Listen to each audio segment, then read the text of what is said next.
Todos nós estamos vivendo em um dos momentos mais polarizados da história do Brasil. Acontece que o que muita gente não sabe é que essa polarização é um sinal claro de que nós somos irracionais e não sabemos analisar dados e fatos de maneira crítica. E quando eu digo nós, eu não me refiro somente a nós brasileiros, mas sim nós, seres humanos.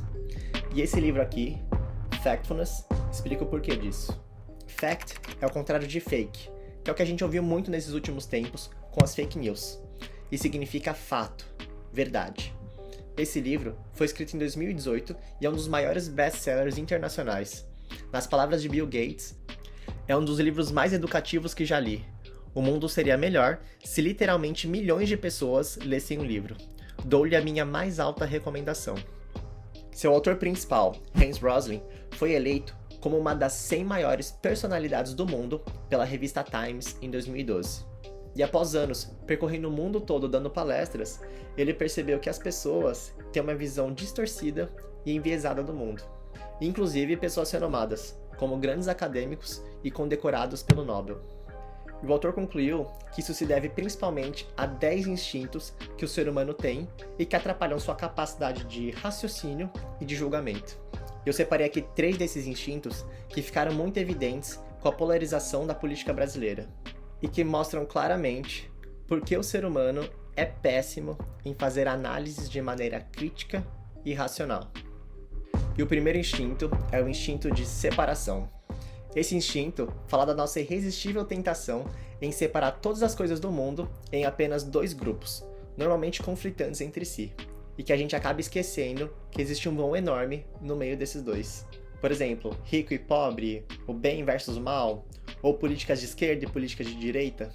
Para dar um exemplo, o autor fez uma pesquisa e perguntou para pessoas dos Estados Unidos e da Suécia, ou seja, países de alta renda, qual a porcentagem da população global vivia em países de baixa renda. E a maioria dos entrevistados disse que 50% ou mais da população vivia em países de baixa renda. Mas sabe qual que é a resposta correta? Apenas 9% da população mundial vive em países de baixa renda. Diferentemente do que eles achavam, dividindo o mundo em apenas 2 extremos, países de alta renda e de baixa renda, 75% da população global vive no vão, no meio disso, nos países de média renda. E é o que está acontecendo na nossa política atualmente. A grande maioria da população se dividiu em apenas 2 polos, com mais de 90% dos votos válidos no primeiro turno em apenas 2 candidatos. E o segundo instinto é o instinto da perspectiva única.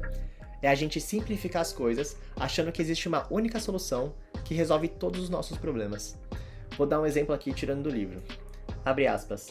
Por exemplo, é a simples e bela ideia do livre mercado, que nos leva à ideia simplista de que todos os problemas têm uma única causa, a interferência do governo, que a gente deve evitar ao máximo. E que a solução para todos os problemas é libertar as forças do mercado, reduzindo os impostos e removendo as regulações, que a gente sempre deve apoiar. Alternativamente, é a simples e bela ideia da igualdade, que nos leva à simplista ideia de que todos os problemas são causados pela desigualdade, que a gente sempre deve se opor. E que a solução para todos os problemas é a redistribuição de recursos, coisa que a gente sempre deve apoiar. Fecha aspas. O problema não é acreditar no livre mercado ou na desigualdade social, mas é achar que as soluções extremas dessas únicas vertentes são a resposta para tudo.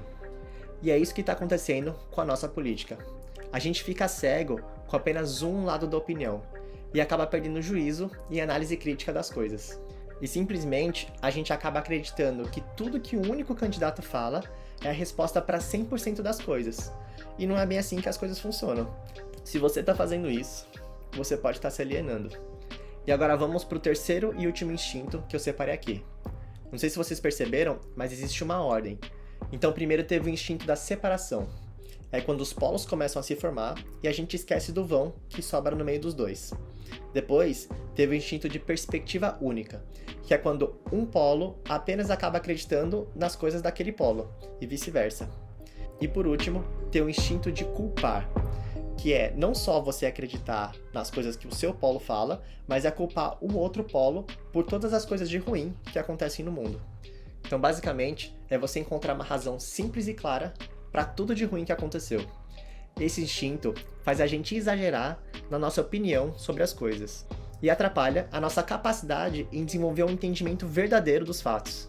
Dando exemplo do livro, quando a gente vê as baixas taxas de natalidade da Ásia, muitas pessoas acabam culpando Mao Tse-tung pela política de filho único na China. Mas acontece que essa política teve menos efeito do que as pessoas pensam. A grande queda de 6 para 3 bebês por mulher na China aconteceu 10 anos antes da política de filho único ser implementada. E durante os 36 anos em que a política ficou em vigor, a taxa nunca caiu para menos de 1,5 bebês por mulher. Ou seja, metade, como aconteceu anteriormente. E apesar de não ter tido essa redução na China, ela caiu em outros países da Ásia, como na Tailândia e na Coreia do Sul. Inclusive em Hong Kong, a queda foi mais acentuada, passando de menos de 1 bebê por mulher, e sem política de filho único. Então, claramente, existem outros fatores que explicam melhor essa queda na taxa de natalidade na Ásia. E a propósito, nem foi Mao Tse-tung que implementou a política de filho único na China. Ela foi introduzida depois que ele morreu. E se vocês assistirem às propagandas políticas e aos debates, vocês vão ver que é basicamente isso. É um candidato culpando o outro por todas as coisas de ruim que aconteceram. E as pessoas na rua também estão fazendo isso. Quando qualquer coisa de ruim acontece, ou é porque a pessoa é petista, ou porque a pessoa é bolsonarista. E todo esse discurso de ódio acaba deixando o ser humano irracional. E leva a diversos tipos de violência, como a gente pôde presenciar nessas eleições. E o mais triste de tudo isso é que um partido político nem é real. Ele é uma realidade ficcional. São ordens imaginadas e inventadas pelo próprio ser humano, como Yuval Harari disse nesse livro aqui, Sapiens, Uma Breve História da Humanidade, que eu também recomendo muito. As árvores são reais, os animais são reais. Agora, os partidos políticos são uma convenção do ser humano. Se todo mundo parar de acreditar em partidos políticos, eles deixam de existir. Agora, um ser vivo, por exemplo, se a gente para de acreditar, ele continua existindo. Não tem como negar. Mas é muito difícil essas realidades deixarem de existir, porque elas são muito poderosas. E a gente se mata e destrói pessoas reais por uma coisa imaginada. Tudo por conta dessas histórias que esses líderes contam e também das próprias histórias que a gente inventa nas nossas cabeças. E só para deixar bem claro, eu não tô falando que você não deve se posicionar politicamente, mas eu só tô pedindo para você tomar cuidado se você estiver seguindo algum desses instintos de maneira irracional. Eu espero que depois desse vídeo você faça uma autoanálise e tente perceber em que momentos que você está sendo irracional e seguindo algum desses instintos e em que outros momentos você está realmente olhando para os fatos e fazendo uma análise crítica da situação. E não só em política, no seu trabalho, nos seus outros relacionamentos pessoais e também em outros campos da vida. E se vocês quiserem saber dos outros 7 instintos do livro, eu vou deixar um link aqui na descrição do livro Factfulness e também um link na descrição do livro Sapiens. E sendo bem sincero, esses livros abriram muito minha cabeça para muitas coisas, então eu recomendo fortemente. E agora, chegou a hora de vocês compartilharem esse vídeo com outras pessoas, para elas também conseguirem fazer uma autoanálise, se elas estão sendo racionais ou não. E se você gostou desse vídeo, não esquece de curtir e se inscrever no canal. Eu vou ficando por aqui, um abraço para vocês e até a próxima.